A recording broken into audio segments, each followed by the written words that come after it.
자, 오늘 우리가 파헤쳐볼 이야기는요, 미국이란 나라의 문화를 완전히 뒤바꿔 놓은 한 현상에 대한 겁니다. 주제를 들으시면 좀 놀라실 수도 있는데, 바로 도박입니다. 아니, 그 엄격하기로 소문난 청교도의 나라, 미국이 말이죠. 어떻게 세계 최대의 베팅 국가가 될 수 있었을까요? 지금부터 그 거대한 혁명의 한복판으로 저와 함께 들어가 보시죠. 자, 일단 시작부터 좀 충격적인 숫자 하나 보고 가실게요. 40%. 이게 대체 뭘 의미하는 숫자일까요? 바로 지금, 현재 스포츠 경기에 돈을 거는 미국인들의 비율입니다. 4명 중 1명? 아니요. 10명 중에 거의 4명이요.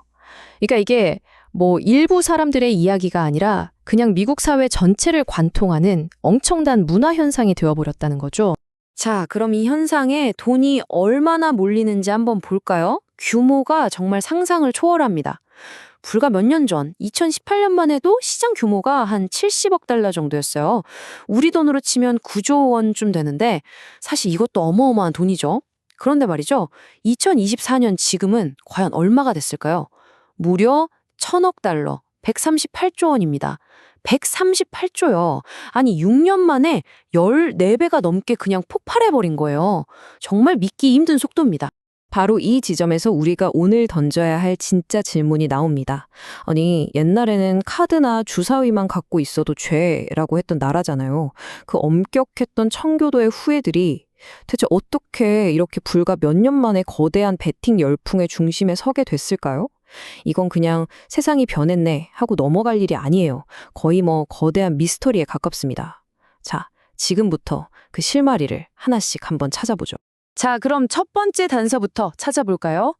지금 이 폭발적인 상황을 제대로 이해하려면 시간을 좀 거슬러 올라가야 합니다. 미국의 아주 길고 또 복잡한 도박의 역사를 들여다봐야 해요. 겉으로 보기엔 이게 갑자기 빵 터진 것 같지만 사실은 그렇지 않아요. 미국이란 나라는요, 처음부터 도박을 금지했다가 또 돈이 필요하면 슬쩍 허용했다가 이걸 계속 반복해온 역사가 있거든요. 자, 이 타임라인을 한번 쭉 훑어보시죠. 왼쪽부터 볼게요. 17세기. 아시다시피 청교도들이 도덕적인 이유로 도박은 절대 안 된다 하고 못을 박았죠. 그런데 바로 옆을 보면 19세기 서부 시대에는 총잡이들이 술집에서 포커 치는 게 일상이었고요. 그러다가 1931년 미국 전체가 대공황으로 휘청거릴 때 네바다주가 우리라도 살아야겠다 하면서 세금을 거두려고 사막 한가운데 라스베거스를 허가해 줍니다. 그리고 마침내 가장 오른쪽 2018년 모든 걸 뒤바꿔 놓은 그 순간이 오게 되는 거죠. 근데 여기서 진짜 흥미로운 게 있어요. 라스베거스 카지노도 생기고 주 정부가 복권도 팔고 이랬는데도 유독 딱 하나 스포츠 베팅만큼은 연방정부 차원에서 수십 년 동안 절대 안 된다, 금기시 됐다는 거예요. 왜 그랬을까요? 그 배경에는 1919년에 있었던 블랙삭스 스캔들이라는 아주 충격적인 사건이 있습니다. 이게 뭐냐면 당시 최고 인기 구단이었던 시카고 화이트삭스 선수들이 돈을 받고 월드시리즈에서 일부러 져준 사건이에요. 이 사건 하나가 미국인들 머릿속에 엄청난 트라우마를 남긴 거죠. 스포츠의 순수함이 돈 때문에 망가질 수 있구나 하는 공포심 같은 거예요. 그렇게 꿍꿍 얼어붙어 있던 금기의 벽을 와르르 무너뜨린 사건이 바로 2018년에 터집니다. 연방 대법원 판결이었죠. 당시에 카지노 때문에 먹고 살던 뉴저지주가 힘들어지니까 아니 왜 네바다만 되고 우리는 안 되냐 하면서 연방법에 소송을 건 거예요. 그리고 대법원이 6대3으로 뉴저지의 손을 들어줍니다. 뭐라고 판결했냐면 스포츠 베팅을 허용할지 말지는 연방정부가 참견할 일이 아니다. 각 주가 알아서 결정해라. 이렇게요. 그 근거가 바로 이 수정헌법 제10조였어요. 헌법이 연방정부에 맡기지 않은 권한은 다 각 주나 국민의 것이다 라는 원칙이죠. 이걸로 사실상 합법화의 문이 활짝 열려버린 겁니다. 자, 그런데요. 법이 바뀌었다고 해서 이야기가 끝나는 게 아닙니다. 대법원 판결이 굳게 닫힌 문을 열어준 거라면 그 안으로 사람들을 미친 듯이 밀어넣은 건 바로 기술이었어요. 우리 주머니 속에 24시간 365일 문 닫지 않는 카지노를 넣어준 바로 그것. 네, 스마트폰입니다. 자, 여기 왼쪽이랑 오른쪽을 한번 비교해 보세요. 이게 옛날 도박이고 이게 요즘 도박인데 완전히 다른 게임이죠. 옛날엔 진짜 큰맘 먹고 어디론가 가야 했잖아요. 근데 지금은요? 그냥 침대에 누워서도 하고 심지어 회사에서 회의하다가도 몰래 할 수 있어요. 근데 더 중요한 차이가 있습니다. 바로 배팅의 대상이에요.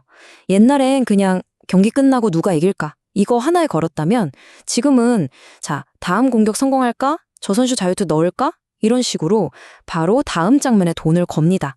이게 뭘 의미하냐면요. 배팅이 그냥 운에 맡기는 게임이 아니라 마치 내가 막 데이터를 분석하고 흐름을 읽어서 예측하는 실력 게임처럼 느껴지게 만든다는 거예요. 일종의 착시 효과죠. 그리고 제일 중요한 거. 예전엔 혼자 몰래 하던 거였다면 이젠 친구들끼리 모여서 같이 즐기는 완전한 사교 활동이 됐습니다. 그러니까 이제 스포츠 베팅은 더 이상 음지에 있는 게 아니라 미국 사회의 완전한 주류 문화가 된 겁니다. 한때 도박은 절대 안 된다고 외치던 프로스포츠 리그들이 지금은요, 베팅 회사들의 가장 중요한 광고 파트너가 됐어요. TV 중계만 틀어도 해설자들이 경기 분석하는 것만큼이나 자연스럽게 자, 지금 배당률이 어떻고요? 이런 얘기를 하고 있습니다. 친구들끼리 만나도 어제 경기 누가 이겼냐 보다 너 어제 베팅에서 얼마 땄냐 이게 더 중요한 대화 주제가 되는 거죠. 완전히 새로운 세상이 열린 겁니다. 그리고 이 현대 스포츠 베팅을 정말 무섭게 만드는 핵심 기술이 바로 이 인플레이 베팅이라는 겁니다. 이게 뭐냐면 경기가 끝날 때까지 2-3시간 기다릴 필요가 전혀 없다는 거예요. 그냥 몇 초, 몇 분 안에 바로바로 결과가 나오는 수백, 수천 가지 베팅거리가 경기 내내 계속해서 쏟아져 나옵니다. 생각해보세요. 돈을 건다, 결과를 확인한다, 돈을 딴다. 이 사이클이 계속해서 짧게 반복되는 거예요. 이게 우리 뇌에 도파민 회로를 그냥 직접적으로 때리는 겁니다. 그러니까 스마트폰에서 단 한순간도 눈을 뗄 수 없게 만드는 아주 강력한 심리적인 덫인 셈이죠. 자, 그리고 사람들을 끌어들이는 또 하나의 마법 같은 무기가 있습니다. 바로 파레이 베팅이에요. 이게 진짜 어떻게 보면 좀 악마적인데요. 맞추기 어려운 여러 개의 예측을 하나로 묶는 거예요. 그래서 그걸 다 맞히면 건 돈의 몇십 배, 몇백 배를 주는 거죠. 예를 들면 A 선수가 오늘 2골 넣고 B팀이 3점 차 이상으로 이기고 두 팀 합쳐서 총 5골 이상 나온다. 뭐 이런 것들을 한 번에 거는 겁니다. 당연히 하나라도 틀리면 그냥 다 잃는 거죠. 근데 문제는 베팅 회사들이 아주 가끔 터지는 이 대박 사례를 가지고 SNS에서 엄청나게 광고를 한다는 거예요. 단돈 10,000원으로 5억 원의 주인공이 되세요. 뭐 이런 식으로요. 사람들에게 계속 환상을 심어주는 겁니다. 자, 지금까지 어떻게 이런 세상이 왔는지 살펴봤는데요. 그럼 법과 기술이 만나서 일으킨 이 거대한 혁명, 이게 과연 미국 사회에 어떤 영향을 미치고 있을까요? 지금부터는 그 밝은 면과 또 아주 어두운 그림자를 한번 동시에 들여다보겠습니다. 지금 보시는 이 데이터가 지금의 현실을 아주 냉정하게 보여줍니다. 자, 하나씩 천천히 한번 보시죠. 먼저 도박 중독 때문에 도와달라고 거는 상담 전화 무려 970%가 늘었습니다. 거의 10배죠. 개인 파산 신청하는 사람들도 25%나 늘었고요. 그리고 이 마지막 데이터가 정말 많은 걸 생각하게 합니다. 가계, 그러니까 일반 가정에서 주식에 투자하는 돈이 14% 줄었어요. 이게 뭘까요?